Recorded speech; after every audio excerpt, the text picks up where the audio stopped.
The mortar was wrong. Wilhelm Hartner knew it the moment his thumbnail pressed into the joint line running between the second and third courses of stone, facing on the downstream side of the South Fork Dam. His nail left a visible crescent in the gray surface. He pulled his thumb back and looked at the mark for several seconds. Then he pressed again. The crescent deepened. Mortar that had been set and cured for 3 years should not do that.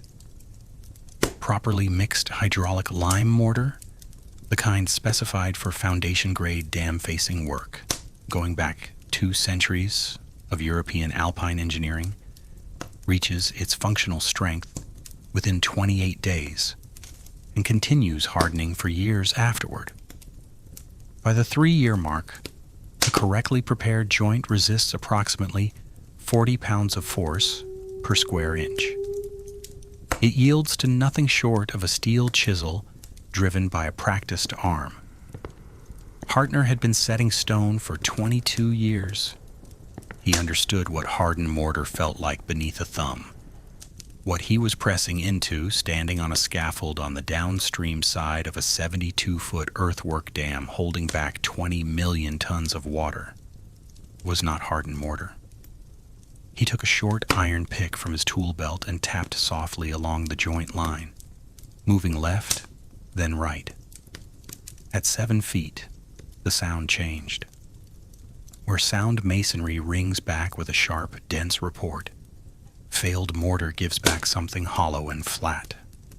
Not quite an echo, more like the knock of a knuckle on soft bread. Stonemasons in the Bavarian alpine tradition called this sound der Tot Klang, the dead ring. It meant the bond between mortar and stone had broken. It meant the joint was no longer structural. Hartner moved 8 inches along the joint and tapped again. Dead ring. 8 more inches. Dead ring again. He straightened on the scaffolding and looked up the full face of the dam. The structure stretched 931 feet across the narrow valley of the South Fork of the Little Conemaugh River. Above it, 20 million tons of water filled the reservoir that local people had come to call Lake Conemaugh, a pleasure lake now, stocked with fish, ringed by the summer cottages of Pittsburgh's industrial aristocracy. The South Fork Fishing and Hunting Club had owned the property since 1879.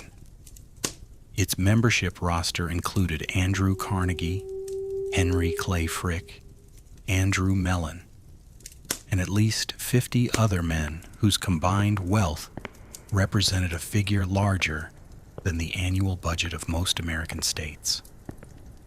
The dam itself was 270 feet thick at its base, narrowing to just under 10 feet at its crest. From a distance, it looked permanent.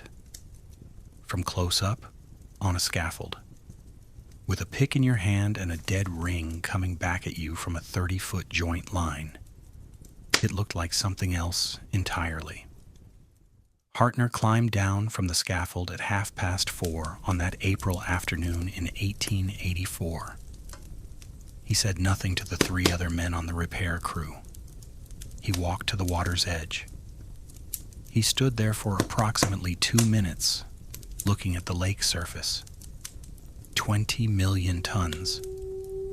He was a man who had spent his adult life comprehending weight and resistance in the specific, physical, irreducible way that working stonemasons understand them.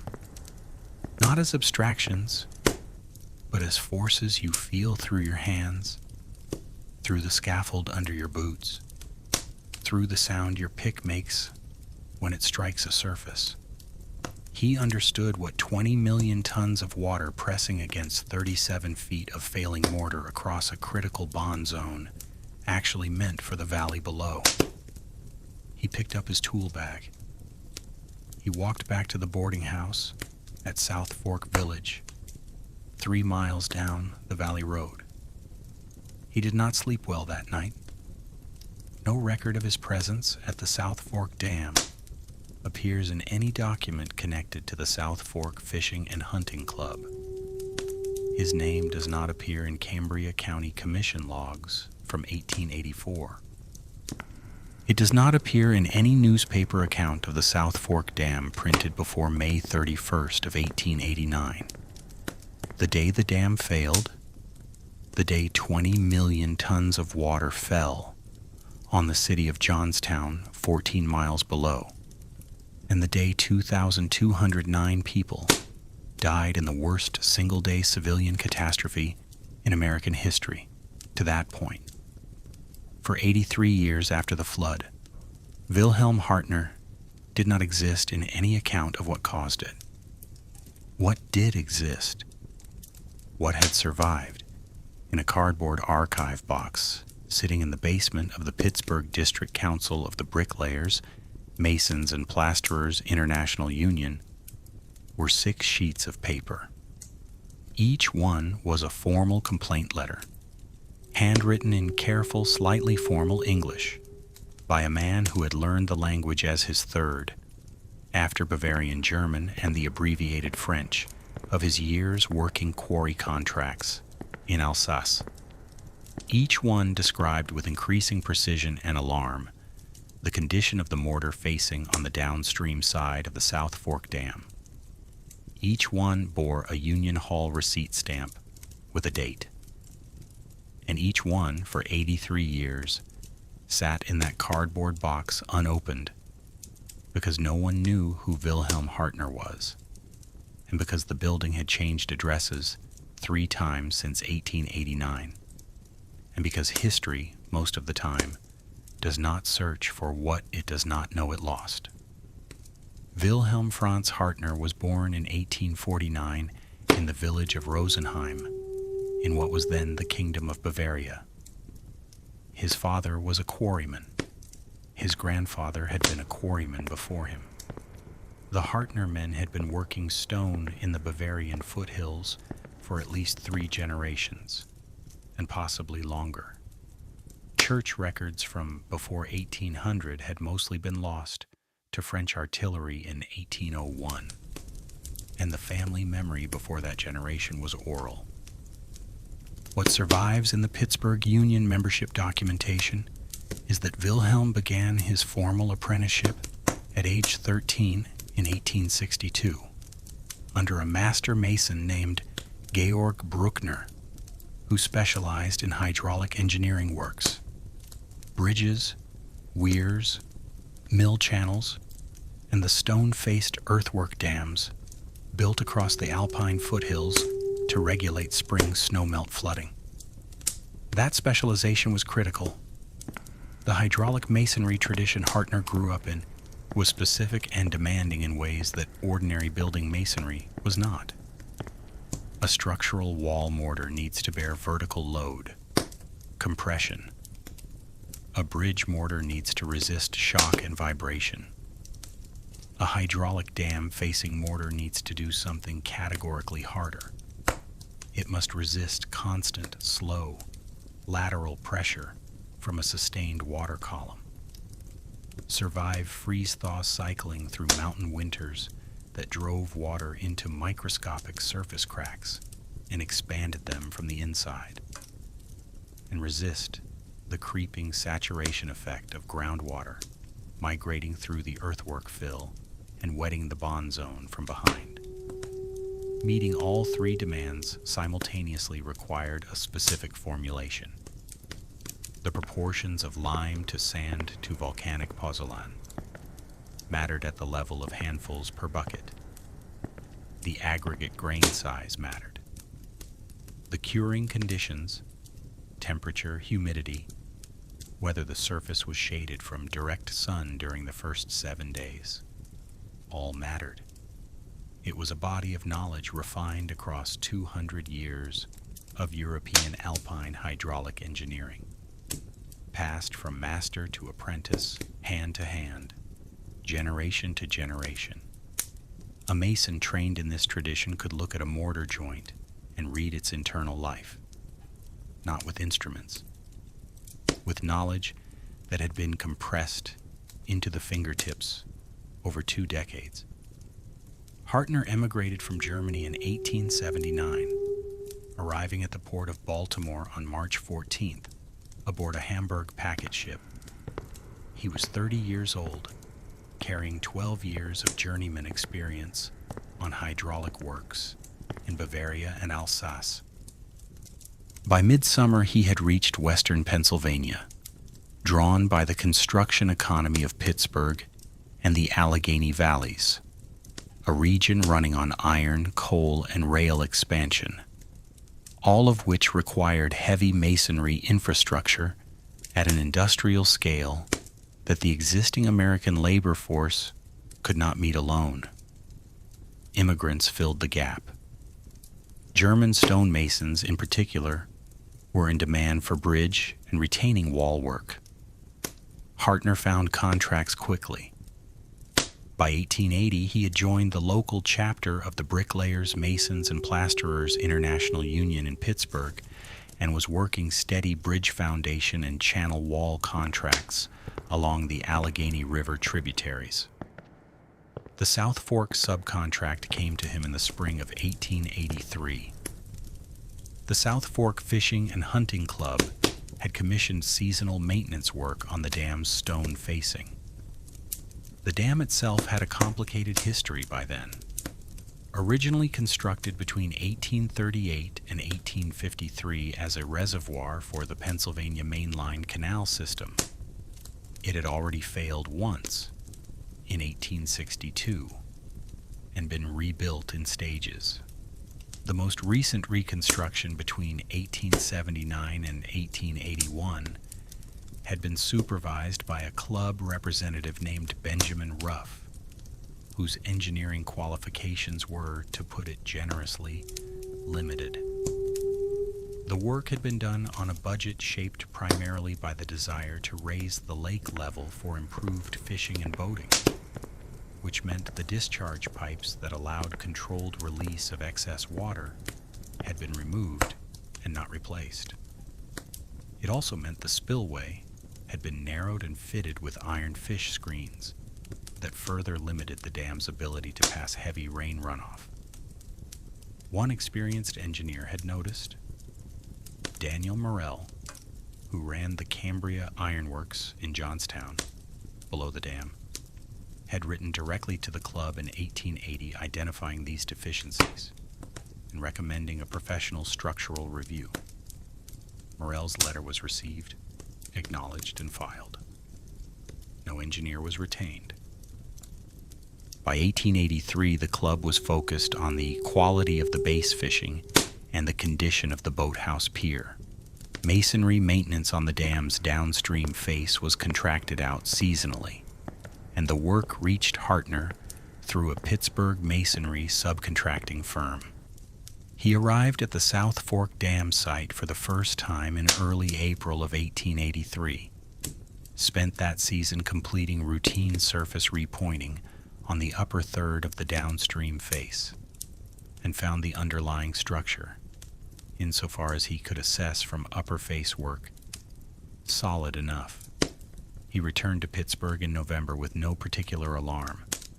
He came back in the spring of 1884 for a second season. The dam had changed in 12 months. He could see it before he reached the scaffold. There was a horizontal shadow across the stone face at approximately 15 feet above the base.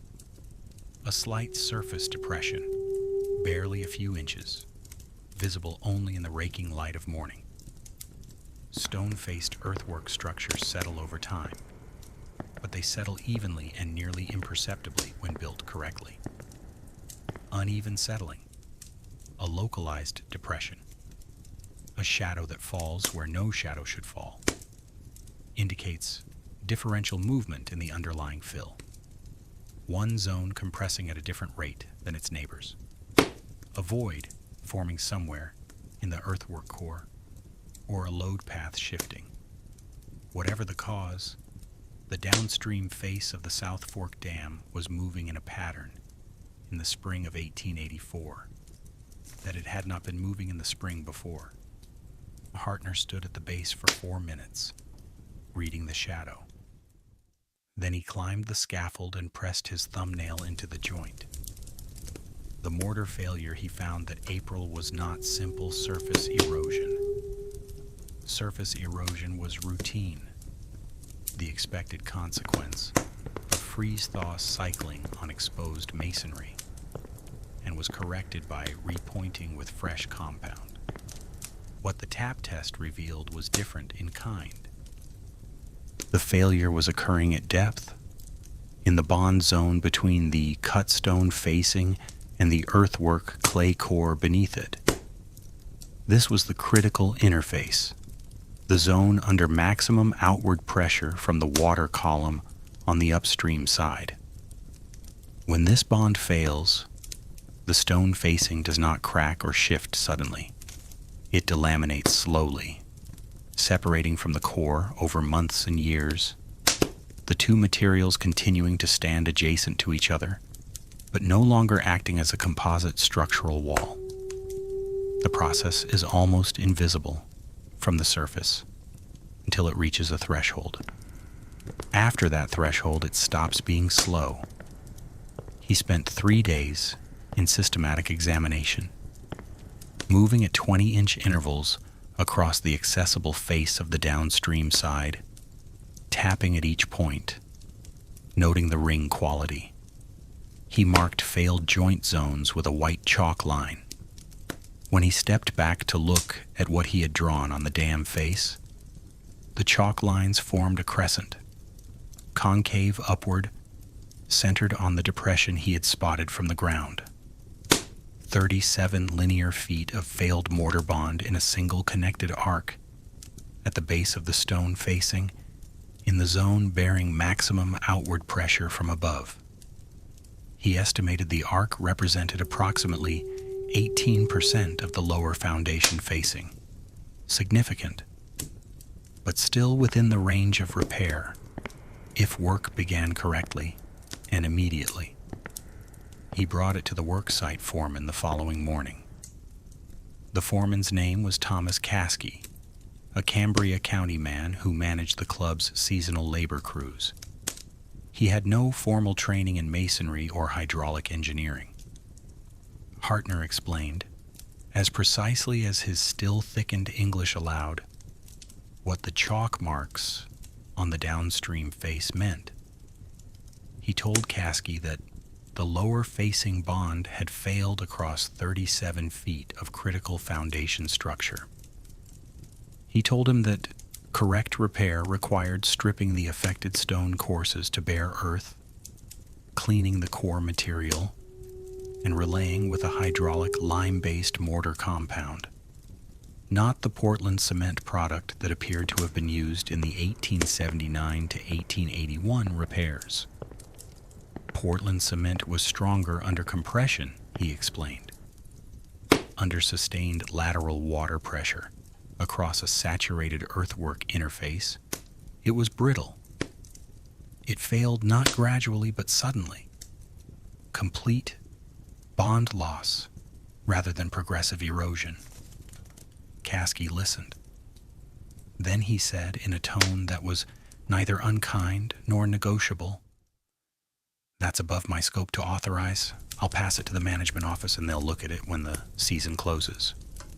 Hartner asked who specifically would conduct the review. Caskey said he would forward the concern. When Hartner asked whether a structural engineer would be engaged, Caskey told him that decisions of that kind came from the club officers in Pittsburgh and were not discussed on the work site. Then he turned and walked back toward the scaffolding on the upper face, and the conversation was over. No review was conducted that season. No engineer appeared. No additional mortar work was done on the lower face. In October 1884, 2 days before the crew demobilized for winter, Hartner asked Caskey directly whether any response had come from the management office. Caskey said he had not received any word. When Hartner asked whether he could correspond with a club officer directly, McCaskey gave him a long look and said, "Subcontract men don't write to club members, Mr. Hartner. That's not how this works." Hartner left South Fork in October 1884. Before taking the valley road toward Johnstown, he walked the base of the dam one final time. He crouched at the center of the chalk arc, faded now by 2 weeks of autumn rain, and pressed his thumb against the joint. The crescent was still there, if anything, marginally deeper than in April. He straightened. He looked at the dam for a long moment. Then he made a decision. The first letter took him 4 evenings to write. He worked on it at the kitchen table of his rooming house in Pittsburgh's 15th Ward, where German immigrant families had clustered thickly around the industrial corridor south of the Allegheny River. His first draft was in German, faster, more precise, and he translated it line by line into English using a civil engineering supply dictionary he had purchased in 1881.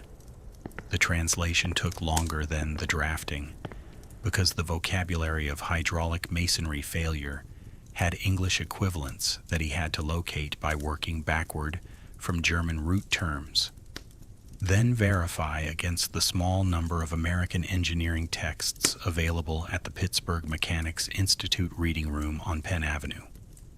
The letter ran to 3 pages. It described his qualifications: 22 years in stone masonry, 12 of them specializing in hydraulic structures in Germany and Alsace. It described the dam, its dimensions, its construction type, its 1862 failure.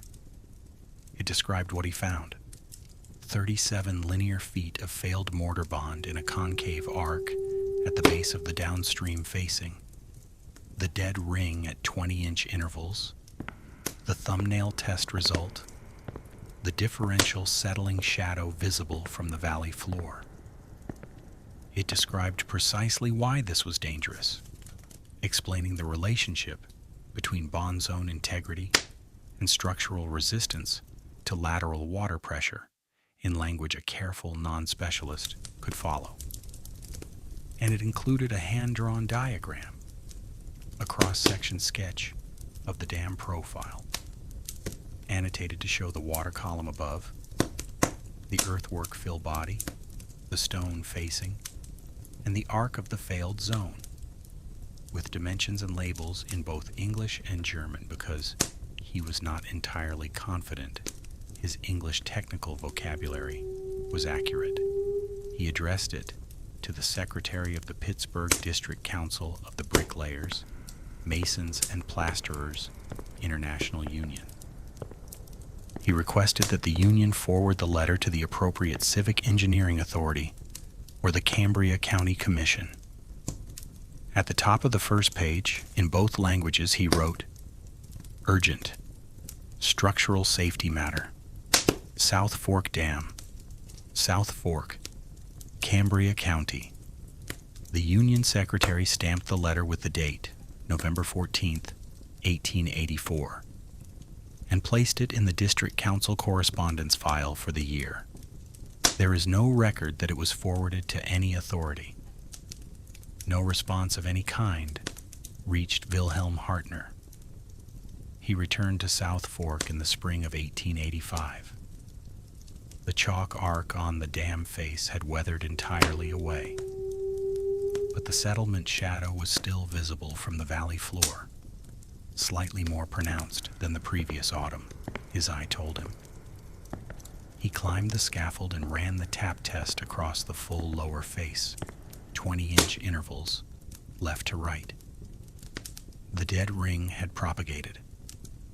In 12 months, the failed bond zone had extended approximately 4 feet in both directions along the arc. The center was both wider and deeper in its tonal flatness.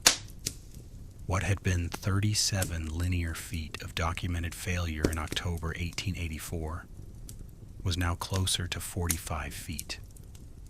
And there was something new a secondary zone developing 11 feet up the face from the first arc. A smaller region of dead ring, beginning to form as if the structural distress were propagating upward through the stone courses. He wrote his second letter in October 1885. It went further than the first. He cited by name and publication 2 German engineering texts on hydraulic earthwork dam safety, works by Franz Erzieha and by Hermann Scheffler, both of which described bond zone failure as the primary precursor event before gross structural failure in stone-faced earthwork dams. He included a second diagram, this one explicitly comparing his sketch of the South Fork facing with Erzieha's published schematic of a documented failure at an alpine dam in 1871. A dam that had failed after an identical pattern of progressive mortar bond loss across its lower foundation zone. The comparison was not approximate. The arc shapes matched within a margin he estimated at less than 8%. He stated this in the letter directly. I believe the South Fork Dam is following the same failure progression documented by Erzieha in 1874 in the case of the Brennerbach retention wall. If that progression continues at its current rate, I estimate between 3 and 5 years before the lower facing reaches critical delamination. 3 to 5 years from October 1885 place the failure window between 1888 and 1890. He was 11 months off. The second letter received the same date stamp, filed beside the first in the district council correspondence box. He filed a third letter in October 1886. By then, the failed zone he could document had grown to 54 linear feet, and the secondary arc 11 feet above the first had expanded to a length he estimated at 12 feet. 3 letters, 3 receipts, 3 seasons. No response. Change came not from institutional action, but from a single Saturday morning conversation.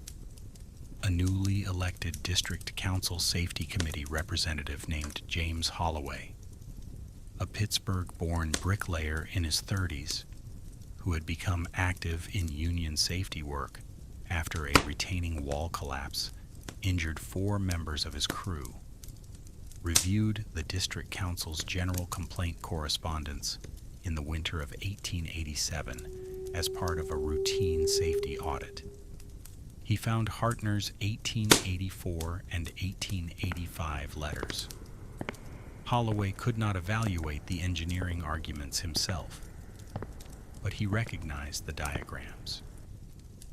He had seen similar cross-section drawings in a public works safety pamphlet distributed by the Pennsylvania Bureau of Public Works the previous year, and he understood enough to know that what he was reading was not a routine maintenance dispute.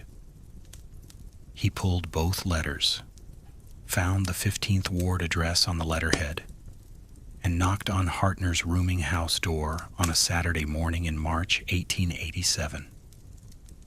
The 2 men sat at Hartner's kitchen table for 3 hours. Hartner explained in careful English. Holloway asked specific questions.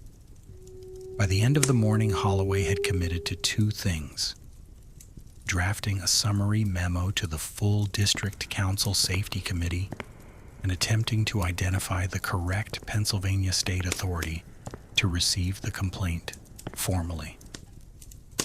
I can't promise you the committee will act, he told Hartner before he left, but I can promise you I'll make sure they read it.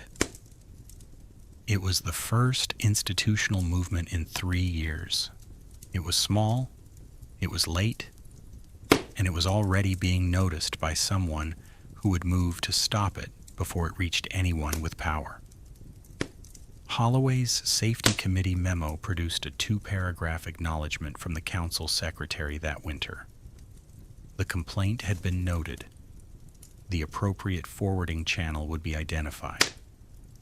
Small progress. But progress of a kind that apparently reached ears it was not meant to reach. In the spring of 1888, Hartner arrived at the South Fork work site for what would turn out to be his 5th and final season there. A new foreman met him at the gate. Not Caskey, who had moved on, but a younger man named Everett Drum. Drum told him, without preamble, that his subcontract had not been renewed for the season. The masonry work had been consolidated with a different firm. Hartner asked for the name of that firm. Drum said he didn't have that information. When Hartner asked whether he could speak with anyone at the club's management office directly, Drum looked at him for a moment without expression, then said, "You'd need to write them a letter. I can't help you with that." There was a gate guard on the property. There had never been a gate guard in Hartner's previous 4 seasons. He walked around the fence line to where he could see the downstream face from outside the property boundary. The settlement shadow was visible from 40 feet away without any instrument. He stood looking at it for several minutes, estimating by eye against the visual measurements he had memorized from 4 years of close observation. It had deepened again. He could not tap the joint lines from here. He could not chalk mark arcs. He could only look at the shadow the failing dam left on its own face in the morning light and understand what it meant. He went back to South Fork Village and wrote his 5th letter at the inn that same afternoon, on stationery the innkeeper supplied, working from memory and from the timeline diagrams he now carried folded in his tool satchel at all times. The letter was different in tone from the first 4, not in alarm, but in what it named directly. I have been removed from the work site in the same season that my complaints appear to have reached the District Safety Committee. I do not know whether this is coincidence. What I know is that no remedial work has been done on the lower facing zone I have documented since 1884. And the structural deterioration is continuing. I request that this matter be placed before an authority with the power to compel a formal engineering inspection of this structure, independent of the club's officers or its contractors. He filed it at the Pittsburgh Union Hall on May 3rd, 1888. He filed his 6th and final letter in October of the same year, after making a private visit to the South Fork Valley, not to the work site from which he was excluded, but to a hillside above it, from which he observed the downstream face through a borrowed field glass. He wrote in the 6th letter's final paragraph, "The horizontal settlement depression is now visible from the hillside opposite without any instrument at all. It requires no technical knowledge to see that the face of this structure is not behaving as it should. I have said what I know how to say across its 6 letters over 4 years. I have no further means to compel attention, but the record exists. I have made certain of that. 6 letters, 6 stamps, 4 years. The record existed exactly as he said. It existed in a cardboard box in a Pittsburgh basement, in an archive that no flood investigator, no government inquiry, no engineering post-mortem published in the 10 years following the disaster would ever think to search. It existed because Wilhelm Hartner, a Bavarian quarryman's son who had learned English from a dictionary and hydraulic masonry from an Alpine master, had understood one thing above all the others. He understood about stone and water and weight, that the dam was going to fail, that he could not stop it alone, and that if he put it on paper and kept putting it on paper, something of what he knew might survive long enough for someone to find it. On May 28, 1889, 3 days before the dam failed, a young engineer named John Park rode out to the dam in heavy rain to check the rising lake level. He sent a warning telegram to Johnstown. It arrived. It was largely dismissed. Johnstown had received dam warnings before, and the dam had always held.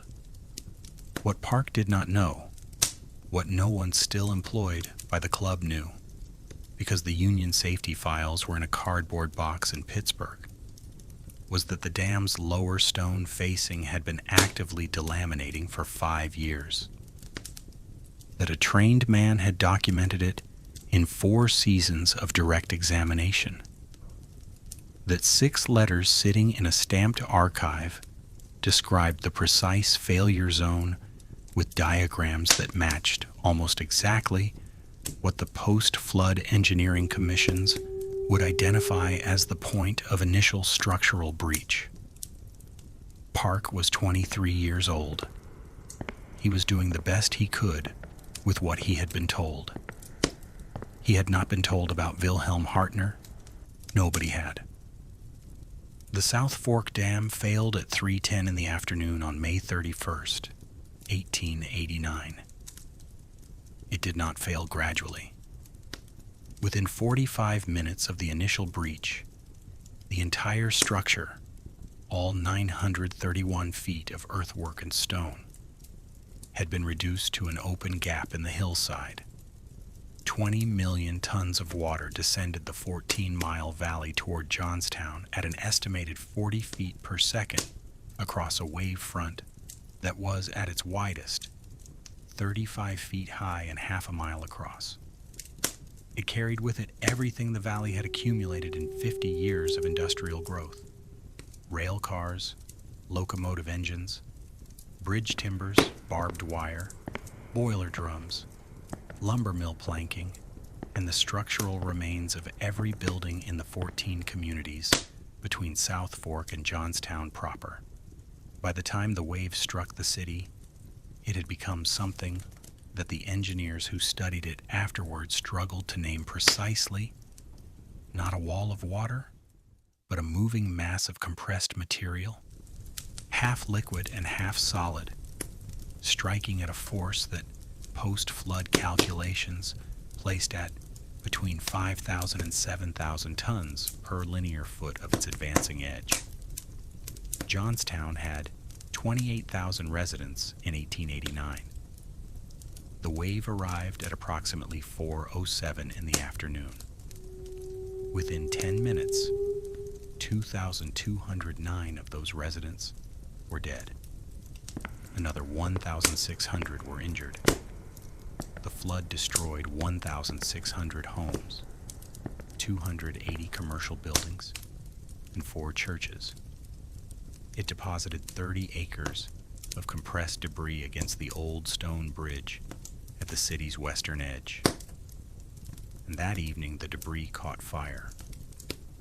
Many survivors who had managed to cling to floating wreckage through the initial inundation were burned alive at the bridge that night.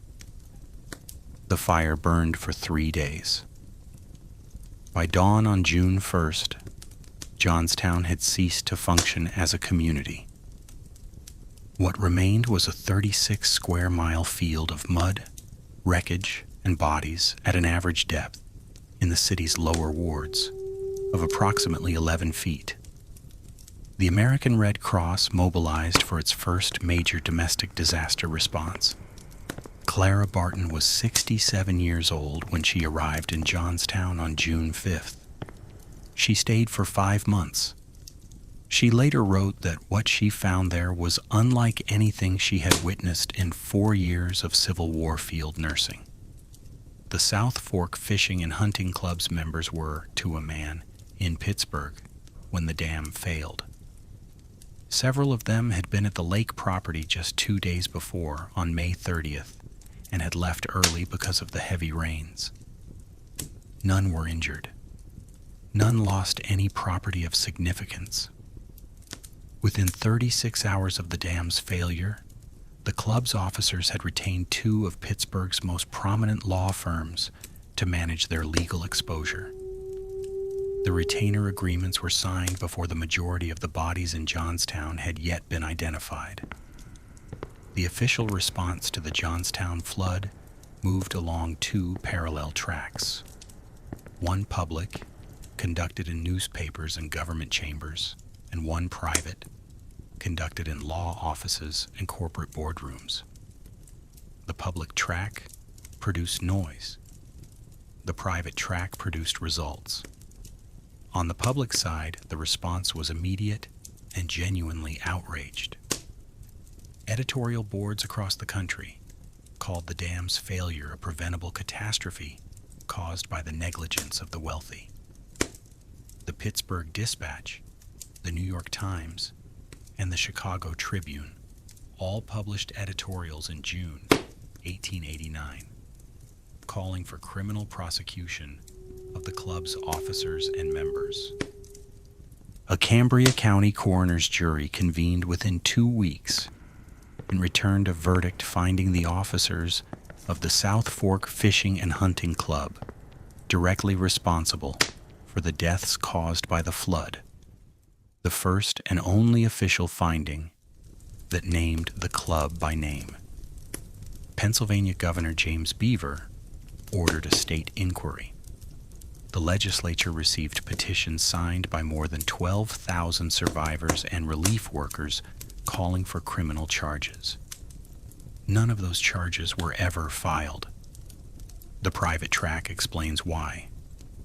Within days of the disaster, the club's retained lawyers, operating from the offices of Reed, Smith, Shaw, and Beale in Pittsburgh, had constructed 3 interlocking legal arguments that they would deploy successfully over the next 8 years against every civil and criminal action brought against the club's members. The first argument was familiar in American tort law. The flood was an act of God, a rainfall event of such extraordinary magnitude that no structure could have been expected to survive it. The second was technical.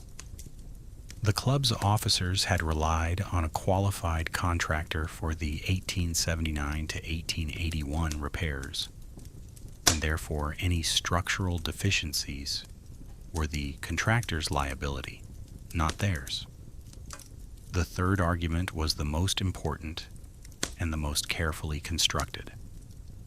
It established, through a chain of engineering testimony assembled over months, that the South Fork Dam's failure mode was overtopping, the lake rising above the dam's crest in the exceptional rainfall and pouring over the top, eroding the downstream face from above, not from below. This third argument was partially true. The dam did overtop. But what it carefully omitted was the body of evidence available to any engineer who examined the post-flood breach site with fresh eyes, that the initial failure occurred not at the crest, but at a point approximately 15 to 20 feet above the base of the downstream facing. A zone that bore a striking resemblance in location and shape to the arc that a German mason had been documenting with chalk lines and engineering diagrams for 4 consecutive seasons. The Joint Engineering Committee appointed by the Pennsylvania Railroad and the American Society of Civil Engineers published its report in July 1889. The document was technically thorough and historically consequential. It identified the inadequate spillway, the absent discharge pipes, and the insufficient supervision of the 1879 to 1881 repair work as contributing factors. It described the initial failure point as the downstream south side facing, the same side where Hartner's chalk arcs had appeared every spring from 1884 to 1887. The report attributed the facing failure to overtopping erosion. It made no mention of prior mortar bond failure. It had no reason to. No one had told the investigation's engineers about Wilhelm Hartner. No one had told them about the Union Hall letters. And the Union Hall, by the summer of 1889, had reasons of its own to remain quiet. The Pittsburgh District Council of the Bricklayers, Masons, and Plasterers International Union was, in 1889, navigating a period of severe institutional vulnerability. Carnegie, Frick, Phipps, Mellon, and their industrial associates were not merely members of the South Fork Fishing and Hunting Club. They were the dominant employers of organized labor across the Pittsburgh Industrial District. The Homestead Strike, which would mark the full eruption of that conflict, was still 3 years away. But the alignment of forces was already clear to anyone embedded in Western Pennsylvania's labor economy. For the district council to produce 6 letters documenting that union members had identified the dam failure, been dismissed, and been locked out of the work site in the summer of 1889, when Carnegie was simultaneously donating $10,000 to the Johnstown Relief Fund and being celebrated in Pittsburgh newspapers as a benefactor of remarkable generosity, would have required a quality of institutional courage that the district council did not possess and may have had no structural framework to develop. No one ordered the letters destroyed. That much is established by the fact that they survived. What happened instead was subtler, and in its way more effective. The council secretary filed all 6 Hartner letters under general district correspondence for the years 1884 through 1888. He did not pull them for the safety committee's attention. He did not forward them to the governor's inquiry. He did not produce them when the coroner's jury was taking testimony. Testimony that, if supplemented by 4 years of documented structural warnings from a trained hydraulic mason, might have produced a different verdict from a different court. He filed them. He said nothing. He continued to say nothing until he left his position in 1891, and the man who replaced him had no particular reason to search through 7-year-old miscellaneous correspondence files. Every year that passed made it slightly less likely that anyone with the authority to act on those letters would think to look for them. The box sat. The building changed addresses in 1894, and again in 1911, and again in 1923. Each move carried the box deeper into an institutional archive room. Each decade reduced the odds that anyone would open it.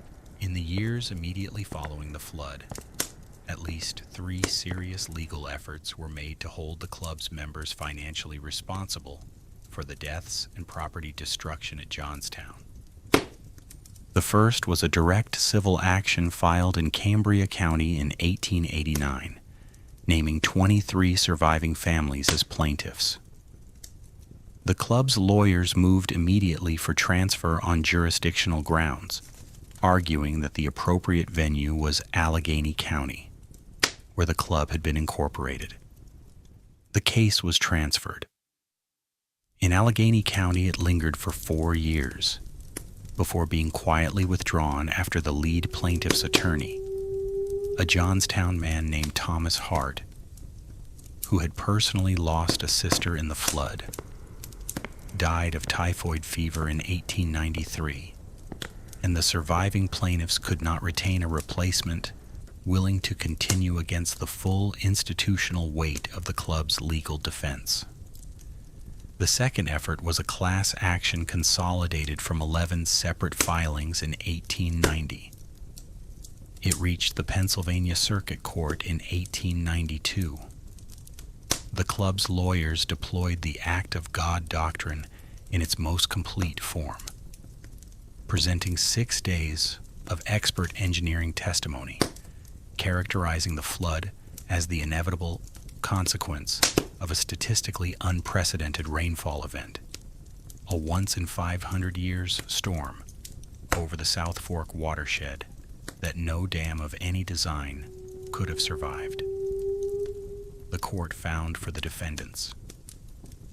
No human foresight or engineering skill could have anticipated or prevented the extraordinary rainfall which caused the waters of Lake Conemaugh to rise above the crest of the dam.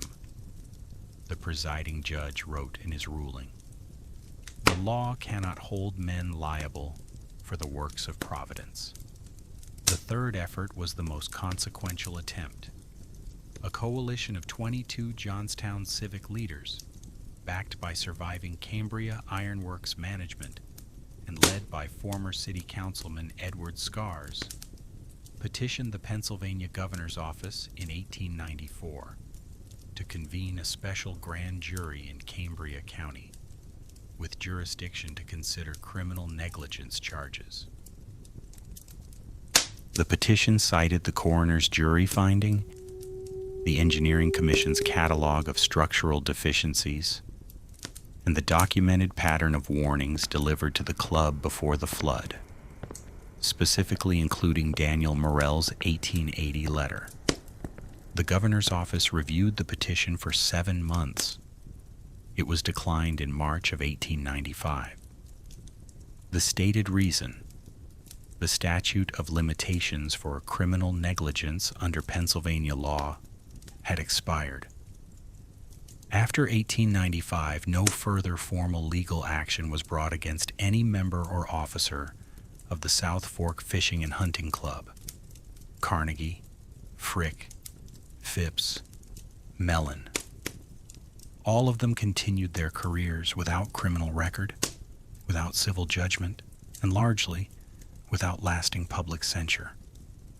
The club itself dissolved quietly in 1889, weeks after the flood, leaving no successor body, no institutional address, no archive. Frick's $5,000 donation to the Johnstown Relief Fund, representing approximately 4 days of income from his coke operations, was described in the Pittsburgh Commercial Gazette as a gift befitting the occasion. The 2,209 people who had died on May 31st, 1889, received no compensation of any kind from any officer or member of the club, whose inadequately maintained dam had killed them. Their families received nothing. This remained true for the remainder of the 19th century and through the 20th century and into the 21st. Law professors still assign the Johnstown flood cases as foundational readings in the history of tort immunity and class-based legal insulation. None of those professors cited Wilhelm Hartner. None of them knew to.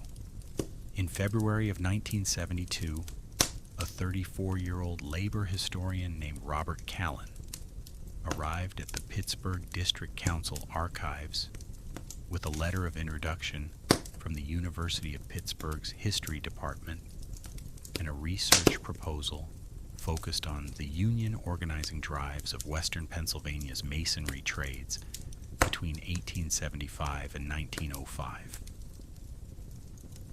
The project had been suggested by his dissertation advisor, who had found a single reference, a footnote in a 1951 Union anniversary pamphlet, to a Pittsburgh area bricklayers safety committee established in 1887 in the wake of a retaining wall collapse on the Allegheny River waterfront. The council's archive room was in the basement of its 6th Avenue building, a 4-story brick structure the district council had occupied since moving from its previous address in 1923. The room contained approximately 200 cardboard boxes, a steel filing cabinet with a broken lock, and a wooden storage rack holding rolled paper that had not been touched in what appeared to be decades. The boxes were labeled inconsistently, some with typewritten index cards, others with handwritten pencil labels so faded they were barely legible. The archive had no inventory.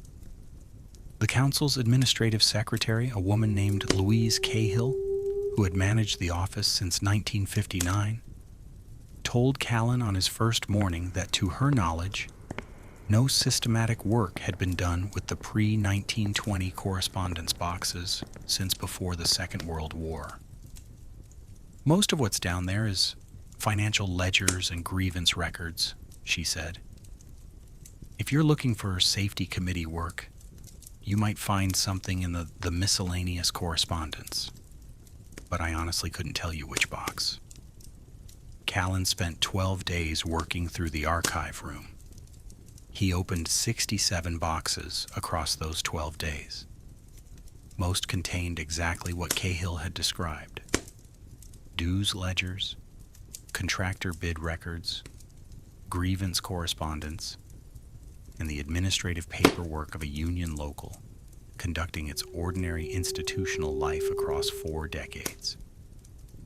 He found fragments of the 1887 Safety Committee record he was looking for, 2 meeting minutes and a budget allocation note, in a box labeled District Correspondence 1885 to 1892, Committee Records.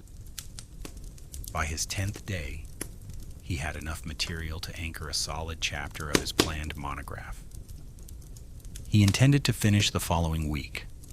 On his 11th morning, he pulled a box he had noticed on day 1 and bypassed.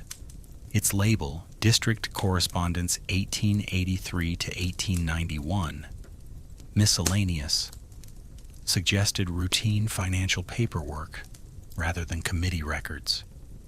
He put it on the work table, opened the flaps, and found 43 folders inside, each containing between 2 and 15 sheets of paper.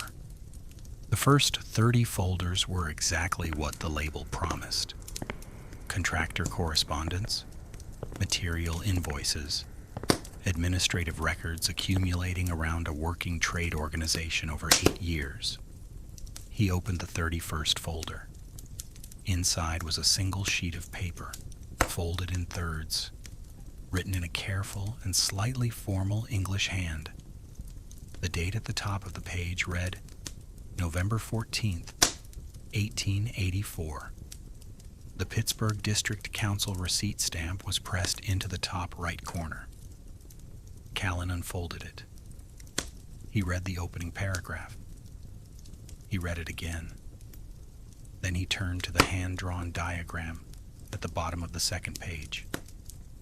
A cross-section sketch of a dam he recognized immediately, because he had grown up 40 miles from Johnstown and had been to the National Memorial twice as a child. The sketch showed the dam in profile: a water column on the left, an earthwork fill body at the center, a stone facing on the right, and an arc drawn across the base of the stone facing in heavy pencil. The arc was labeled in English and in German: failed bond zone, confirmed by tap test and thumbnail, 37 linear feet, April 1884. Callan sat very still. He looked at the date stamp, November 14th, 1884. He looked at the diagram. He looked at the arc. He reached into the folder and found 5 more sheets behind the first, 6 letters, all stamped, all dated. The dates running from 1884 to 1888. He laid them in a row on the work table like evidence, which, he was already understanding, was precisely what they were. He read all 6 letters that afternoon, beginning to end, without taking notes. He simply read. It took him 2 hours and 20 minutes.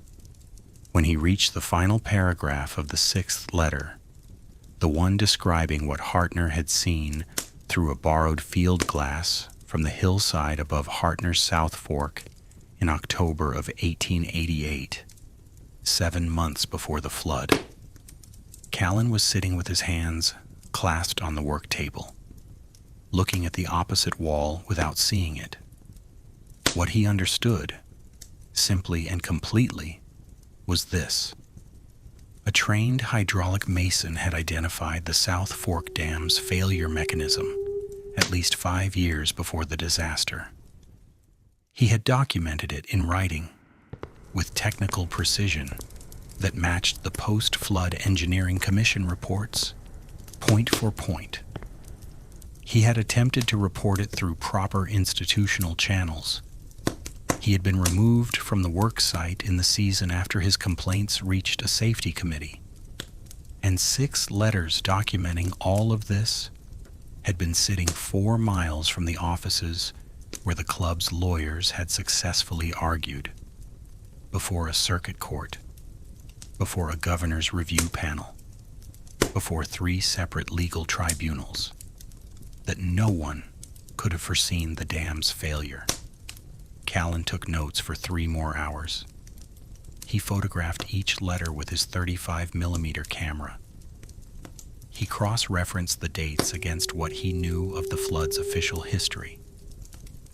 Hartner's documented failure arc, 37 linear feet, centered on the south side of the dam's lower downstream facing, appeared in the same area as the original breach point described in the 1889 American Society of Civil Engineers report. The locations matched. The shapes matched. The failure mode Hartner described, mortar bond delamination under lateral water pressure, was consistent with what the 1889 Commission had attributed to overtopping alone. He found one detail he could not immediately resolve. The 6th letter mentioned in passing that Hartner had been removed from the work site in the season following the district council's safety inquiry. Callan searched back through the committee records box he had been working from all week. He found James Holloway's 1887 memo in the 37th folder, a 2-page internal document summarizing Hartner's first 2 complaint letters and recommending they be forwarded to a civic authority. He found, clipped to the back of it, the 2-paragraph acknowledgement from the district council secretary dated January of 1888. He read both documents. He sat back. The union had known. Not the full technical picture. Holloway clearly lacked the engineering background to fully evaluate Hartner's arguments. But the District Council Safety Committee had been in direct possession of 2 of the 6 letters since the winter of 1887. It had drafted an internal memo. It had issued an acknowledgement. It had taken no further action. And in the summer of 1889, when 2,209 people were dead and every institution in Pennsylvania was being asked what it knew and when it knew it, the Pittsburgh District Council of the Bricklayers, Masons, and Plasterers International Union had said nothing. Not one word. Callan wrote a single word at the top of a blank notebook page and underlined it twice. Suppressed. He did not use the word loosely. He had spent 8 years studying the labor history of Western Pennsylvania. He understood the pressures that the Pittsburgh industrial combines could exert on a union organization in the late 19th century. He was not naive about the costs that certain kinds of institutional honesty carried in that era, or about the kinds of silence those costs could purchase. What he was looking at was not institutional cowardice alone. It was a paper trail, stamped, dated, and legally complete, proving that the most powerful men in Gilded Age America had been warned through an unbroken chain of documentation, reaching from a Bavarian mason's kitchen table in the 15th Ward to a union hall 4 miles from their corporate addresses that the dam above Johnstown was structurally failing. And they had allowed it to fail. And their lawyers had argued afterward that no one could have known. Callan left the archive room at 6:40 that evening, 3 hours after the building had officially closed. Louise Cahill had gone home at 5 without disturbing him. She had seen historians lose themselves in archive rooms before. He walked out onto 6th Avenue into the February cold, carrying his camera, his notebook, and 6 pages of handwritten transcription. He stood on the pavement for a moment without walking anywhere in particular. He understood what he had found. He had been a historian long enough to feel the particular weight of a primary source that alters an established account. The slight internal pressure shift that happens when the thing you are holding in your hands does not fit inside the story that has been told for 83 years. He knew what would come next: verification, cross-referencing, peer review, the long, careful machinery of academic credentialing. He would need to establish Hartner's identity independently. He would need to confirm the technical claims against the hydraulic engineering literature. He would need to find someone who could explain, in terms that general readers would understand, what 54 linear feet of progressive mortar bond failure actually meant for a dam holding 20 million tons of water above a city of 28,000 people. What he could not know, standing on 6th Avenue in February 1972, with the carbon copy record of 4 years of suppressed warnings in his coat pocket, was that the 6 letters were not the last thing Wilhelm Hartner had left behind. There was something else, something that hadn't been filed with the Union, something he had kept for himself in a different location entirely, because he was a man who had spent his life working with materials that did not lie, and who understood, at a level below language, that paper burned and buildings flooded and archives moved and institutions forgot. He had known by 1888 that the letters might not be enough, so he had made something that was harder to lose, something physical, something that would outlast the flood, outlast the lawyers, outlast the silence. And Callan, standing in the February cold on 6th Avenue, had not found it yet. Robert Callan returned to the Pittsburgh District Council archive room the following morning before the building opened its main doors. He had called ahead. Louise Cahill let him in at 7:40, handed him a cup of coffee she hadn't been asked to make, and left him alone in the basement without being asked. She had seen the look on his face the evening before when he left. It was an expression she recognized from her 13 years managing the office. The expression that meant someone had found something that was going to change what they thought they were doing with their professional life. Callan needed to establish that Wilhelm Hartner was a real person. He needed to find him in records that existed independently of the 6 complaint letters, because letters that might be the most important documents in the history of the Johnstown flood could not themselves serve as proof that their author existed. He started with the Union membership ledgers from the 1880s.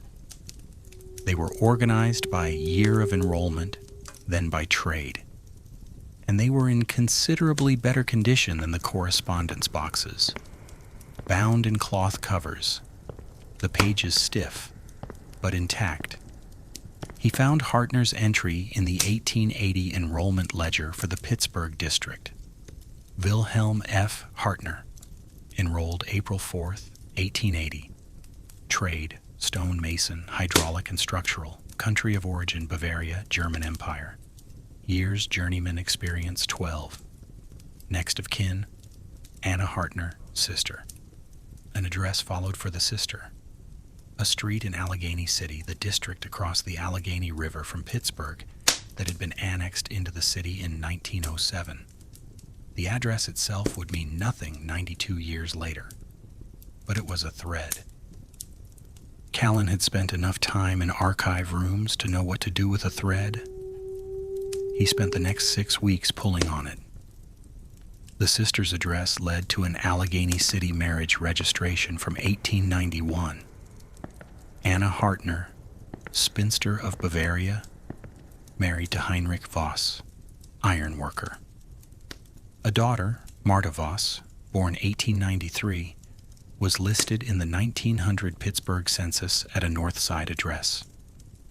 Marta Voss married a man named Gruber in 1919. The Allegheny County marriage record confirmed it. Pittsburgh death records showed Marta Voss Gruber dying in 1968, age 74, survived by one son, Carl Gruber. Address in Bethel Park, Pennsylvania, 12 miles south of downtown Pittsburgh. Callan found a Carl Gruber registered in the Bethel Park telephone directory. He called on a Tuesday evening in March 1972. The man who answered was a retired steelworker in his mid-50s, who listened to Callan's explanation of why a labor historian from the University of Pittsburgh was calling him about a great-great-uncle who had died in 1921, and who then said, with the measured wariness of a man accustomed to finding surprises unreliable, "My mother used to talk about great-uncle Wilhelm. Said he worked on the Johnstown Dam before the flood. Said he was upset about it for the rest of his life.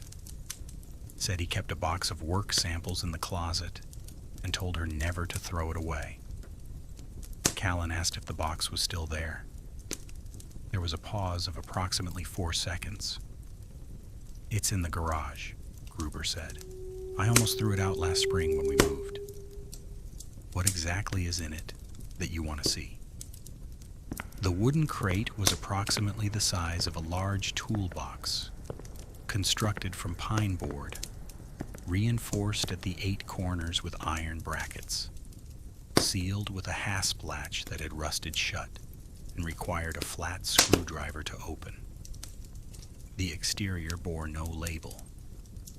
The wood was dry and dark, saturated with 84 years of garage air. Callan set it on Carl Gruber's kitchen table on a Sunday afternoon in April 1972, with Gruber sitting across from him, and opened it. Inside were 6 objects, each wrapped individually in oilskin cloth, the dark, waxed canvas material that 19th century tradespeople used to protect tools from moisture.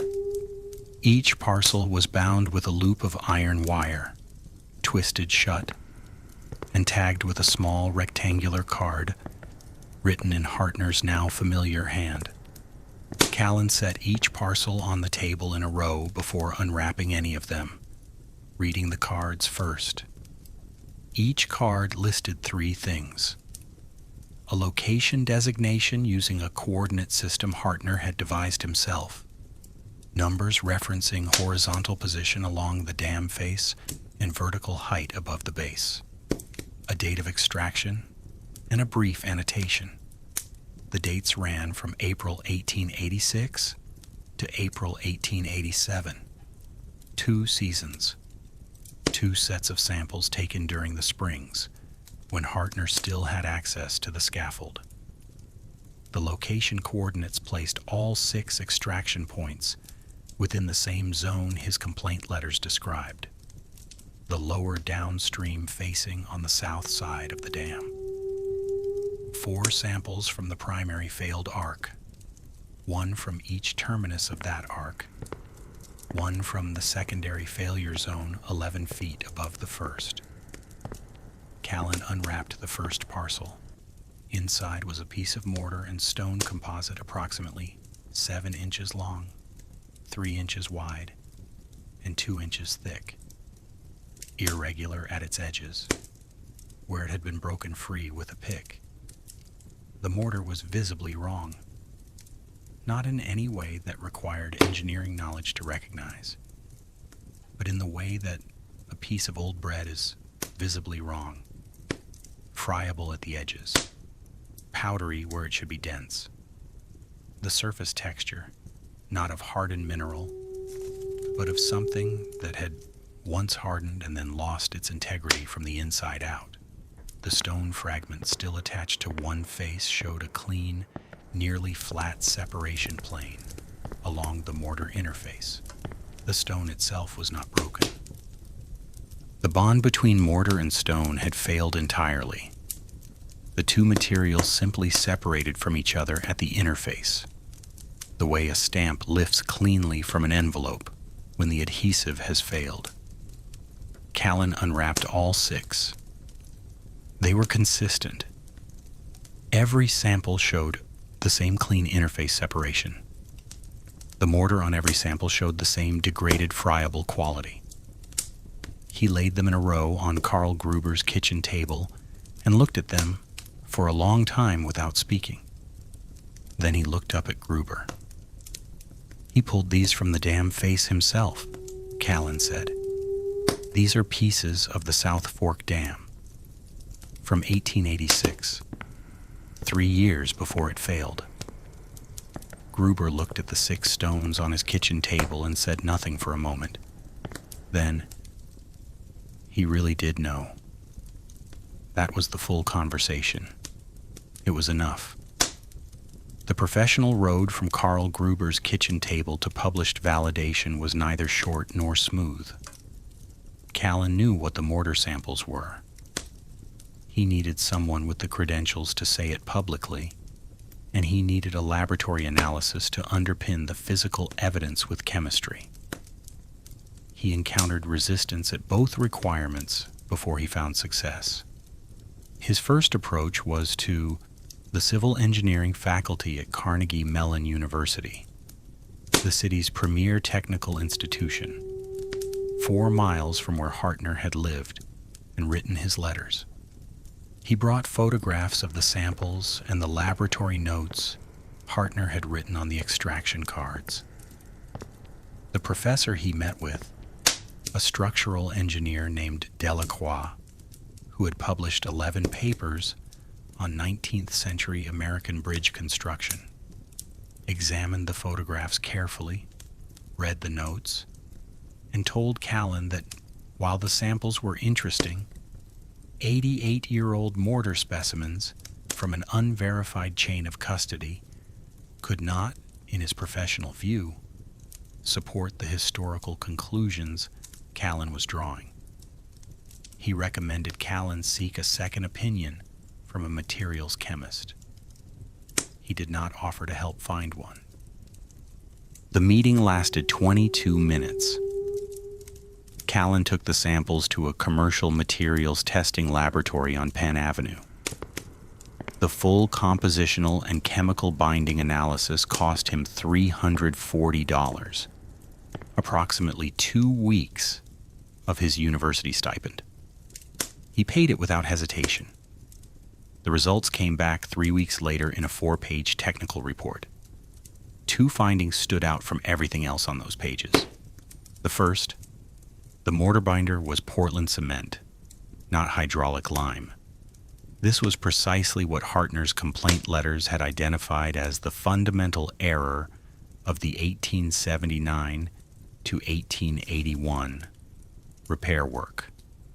Portland cement, he had written in 1884, fails catastrophically under sustained lateral water pressure in saturated earthwork applications, where hydraulic lime would fail gradually and give warning. The second finding, the cement to aggregate ratio in all 6 samples fell between 1:7 and 1:9, significantly leaner than the 1:5 minimum specified by the American Society of Civil Engineers 1880 standards for hydraulic masonry work. The mortar had been not only the wrong material, but the wrong formulation of the wrong material. It was underspecified twice over. Callan wrote his initial article in the autumn of 1972 and submitted it to the Pennsylvania Magazine of History and Biography. The editors requested 2 rounds of revisions. After the second round, they declined, citing concerns about what they called speculative legal and institutional conclusions not supported by direct documentary evidence of intent. They were asking him to remove the word suppressed. He declined their request. He resubmitted to Labor History Journal in early 1973. The article, 6 Letters in a Wooden Box, a suppressed record of the South Fork Dam failure, was accepted with minor revisions and published in the autumn of 1974, 85 years after the disaster. Publication brought the response that genuinely important discoveries attract. First silence, then scrutiny, then the particular resistance of people whose existing work the new discovery complicated. But it also brought something Callan had hoped for and not counted on. Within 6 months of the article's appearance, he received a letter from Dr. Elias Park, a hydraulic engineer at the University of Illinois, specializing in historical earthwork dam failure analysis, who had published 7 papers on American dam disasters from the 19th and early 20th centuries. Park had read the article in Labor History. He had made specific note of the mortar compositional findings.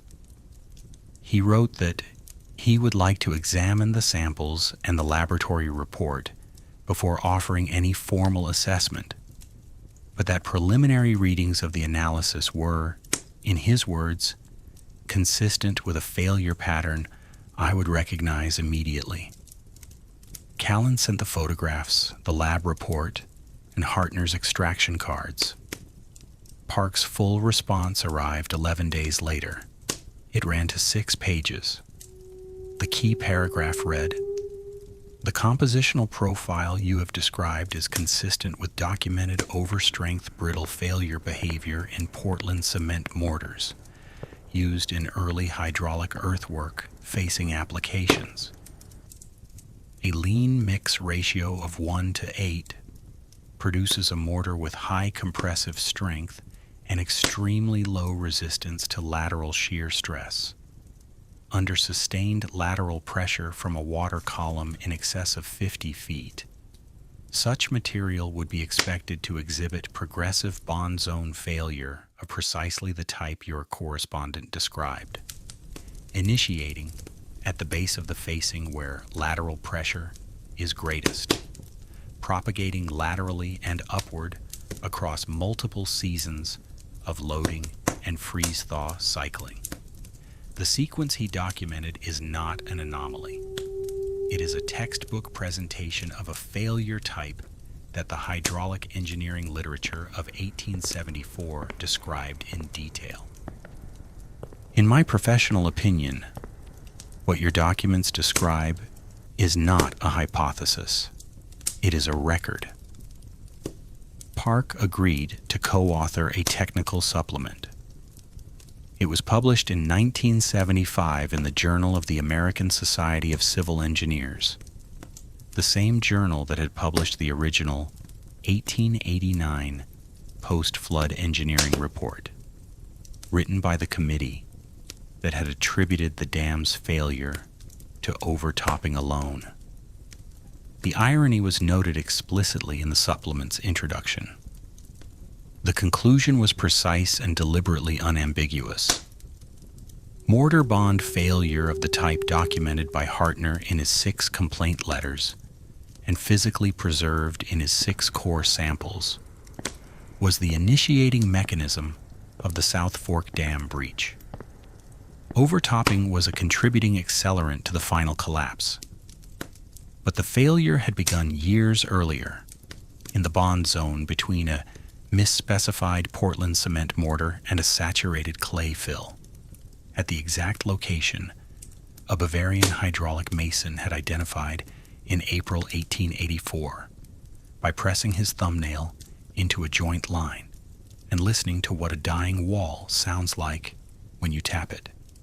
Callan's book, Before the Flood, the suppressed record of the South Fork Dam, was published by the University of Pittsburgh Press in 1977, 88 years after 2,209 people drowned in the valley below. It ran to 312 pages, including full photographic reproductions of all 6 letters, all 6 mortar samples with measurement scales, the laboratory compositional analysis, Park's technical supplement, and the first biographical reconstruction of Wilhelm Hartner, assembled from Union membership records, Pittsburgh city directories, and 3 personal letters found in the archive of a German evangelical congregation in the 15th Ward where Hartner had been a registered member from 1883 until his death in 1921. He had lived for 32 years after the flood. He died at age 72 in the same 15th Ward boarding house district where he had written his first letter at a kitchen table in the autumn of 1884. He appears to have told almost no one. He gave no testimony to any inquiry. He left no public statement of any kind about the South Fork Dam or the flood or the 6 letters or the wooden box, beyond the fact of the box itself and the instruction he gave his niece never to discard it. He went on working, union contracts on river bridges and industrial foundations across the Pittsburgh district, until his hands made it impossible, and then he stopped, and he sat in the 15th Ward, and he lived another few years, and he died. He was right about all of it. He was right about the mortar. He was right about the failure arc. He was right about the timeline. He was right about what would happen to his complaints once they reached an institution more afraid of Carnegie and Frick than it was of a dam. And he was right, with the particular patient certainty of a man trained to think in decades, that the box needed to be kept. The resistance, when it came, arrived on 2 fronts and followed a pattern that anyone who has ever studied deliberate suppression would recognize. The first came from within the historical community, a cautious, methodologically framed, impeccably credentialed, and almost entirely focused on questions of provenance. How could the mortar samples be definitively proven to have come from the South Fork Dam? Callan could produce Hartner's labels. He could produce the family testimony. He could produce the compositional match with the dam's known repair materials. He could produce Park's technical validation. What he could not produce was a notarized custody document signed in 1886 by a man who had just spent 3 years being systematically ignored by everyone he reported to. The second resistance was more intellectually honest and ultimately more revealing. A retired Pittsburgh attorney named Howard Steele published a 40-page monograph in the Duquesne Law Review in 1978, addressing Callan's historical and legal conclusions directly. Steele's argument was carefully constructed. Even granting the authenticity of every document Callan had produced, the 6 letters could not have altered the legal outcome of the post-flood proceedings, because Pennsylvania's Act of God doctrine, as applied in 1892, was not contingent on the defendant's prior knowledge. The law did not ask whether Carnegie and Frick had known the dam might fail.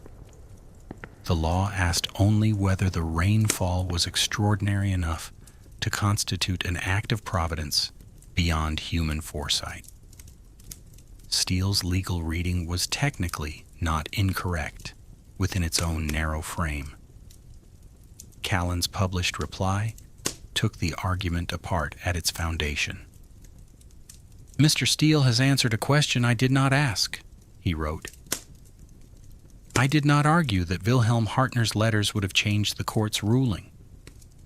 I argued that the institution in possession of those letters, an institution whose members were among the flood's victims, chose not to produce them when sworn testimony about prior knowledge was being taken.